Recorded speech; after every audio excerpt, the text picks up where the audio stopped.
Maximizers, and welcome to Build a Business with Chris, the place for you to learn how to build a profitable business that you love.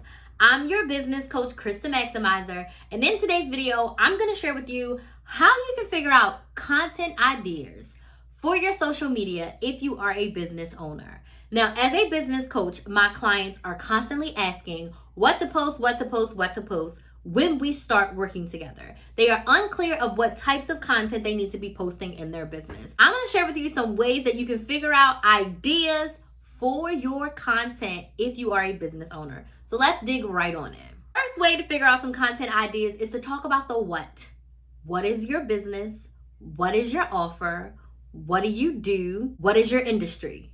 Share all of the what's, and you can share them through any medium of content. I prefer mostly video, but you can do video, you can do your stories if you're using Instagram, you can do carousel posts, which is basically just stagnant posts in a series, a sequence order of at least like 3 to 5 posts that you can put all together. So you decide the type of content, but you want to share the what's, share all the what's. And then that brings me to you sharing the whys. Why did you start your business? Why did you create this offer? Why do they need it? Why is it great? Why should we buy from you and not the next person? So the what's and the whys are always the base foundation of content. What are the what's and the whys? Third is your story. If you are a small business owner, we want to hear from you. People buy from people and companies that they know, like, and trust. If they don't know your story, if they don't know who you are, if they don't know who's running this business, how will they be confident enough to buy from you? Now, no one is asking you and expecting you to tell all of your business on the internet. But what I'm asking you to do is to share the public version of your story that you are most comfortable with sharing. So for me, I always share that I have been couponing for over 10 years. I always share that I got fired from my 9 to 5. I shared that I had a kid. I shared that I made a huge pivot in my business from teaching women how to coupon over to budget. When I got fired, I turned my business full-time and I never looked back. Those are the key features of my origin story of how I created Chris the Maximizer. So you've really got to sit down and decide, what story are you comfortable with sharing with your audience? So there's a lot of pieces to the story that I leave out because nobody on the internet needs to be all up in my business. But there is enough of my story to where my audience feels a connection with me and they feel like they know, like, and trust for me. Thus, when I have an offer that solves a problem of theirs, they will purchase it. Number 4, my favorite and easiest way to grab content is questions that you get. It doesn't matter if you just got this question today, last week, last year, 10 years ago.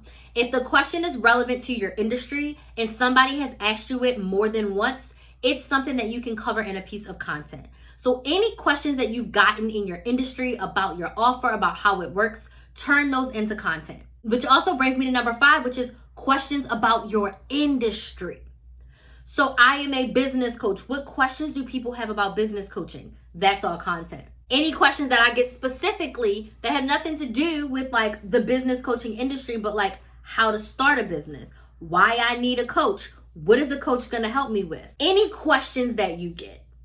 Next tip or way that you can figure out content is to do a Google search. So one of the core things that I sell is I teach you how to start a business and I teach you how to grow a business. So I suggest you do a Google search. So Google search in your industry. So I'll do a Google search of how to start a business, how to grow a business. And then you want to scroll down to that little tab that says other questions people are asking. This is Google telling you what people are typing in about your industry into Google.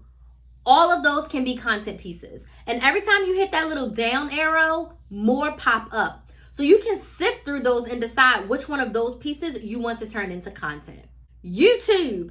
If you have a YouTube channel, you can do actual YouTube keyword research, which is Chef's Kiss Amazing. If you don't have a YouTube channel, open up your YouTube browser and type in whatever your industry is. So for me, start a business and grow a business. What other videos are popping up? What are other people covering that people need help with in your industry? And I'm not saying to copy or recreate their video, but if I see a video on how to start a business, I've made my own version of how to start a business. I have my own process, my own way that I think that you can or should start a business if you're just starting. Everyone's perspective is going to be different, but at least you can see what people are searching for on YouTube, and then you can create content around there. Even if you're just doing it on Instagram, because if they're searching for it on Google, if they're searching for it on YouTube, they're searching for it on Instagram, they're searching for it on TikTok, they're searching for it on Facebook. They need that question answered, thus your content can be the answer. Number 8. This is one thing I suggest you do, but do not get caught up in comparison. I suggest you look at some of your competitors' comments, not their content, but their comments. What are people asking for more of? What do they need help with? When I first started teaching couponing, I would go to the other big couponers' YouTube channels, and I would see hundreds of comments that went unanswered. So if someone's like, how do I make a breakdown? Where do I find a coupon? How do I know if the coupon works for that item? Those were all content ideas. So I would go back and I would make videos on all of those things. Because if 2 or 3 people and somebody who has like 100,000 followers are asking these questions and they're not getting answered, my piece of content is going to help them. Perfect way to get content ideas. Now, you cannot get sucked down the rabbit hole of watching their content and being like, I should make a video like this, or I should do this, or I should do this better, or I'm not going to do it because they did it better. Absolutely not. Go to the piece of content, mute it, pause it, and go straight to the comments just to see what people are asking for more of. And then you create the content that the questions that they're asking haven't been answered for. My last tip, number 9, show the behind the scenes of the product creation. Share the behind the scenes of your thought process. Share your day in the life so people can see what it really looks like to be your industry's business owner. I haven't done a lot of day in the life of a business coach. I should do more of those, but I definitely am on my stories sharing the behind the scenes. I'm definitely on my lives sharing what I do, sharing my thought process. I do it definitely a lot with my clients, but that's definitely an area of content that I have not done a lot of. So now I got some fresh content ideas. Now, one thing that I do, y'all, is I keep a Google Doc of content ideas. Now, currently, I manage all of my content in Airtable, but I had a massive Google Doc of ideas because if someone asks me a question or I see something really popular on TikTok or Instagram, in the sense like someone posts something and then there's thousands of comments of people asking questions around starting a business, growing a business, marketing, sales, all those things, I'm jotting those questions down, and those are videos that I'm going to create for the future. So I would definitely encourage you to keep a place, a parking lot, where you can drop all of your potential content ideas. So when it's time for you to plan your content, which I have a video coming out on how to plan your content real soon, you will have ideas to pull from. So let me know what questions you have down in the comments about figuring out what type of content to create as a business owner. Subscribe here if you want more tips and you want to be able to see how you can plan your content, because that video is coming soon. If you want to work with me, hop on the email list, get my free training, and we can chat about working together to help you grow your business using social media. I want to thank you all so much for watching, and I'll see you in the next video.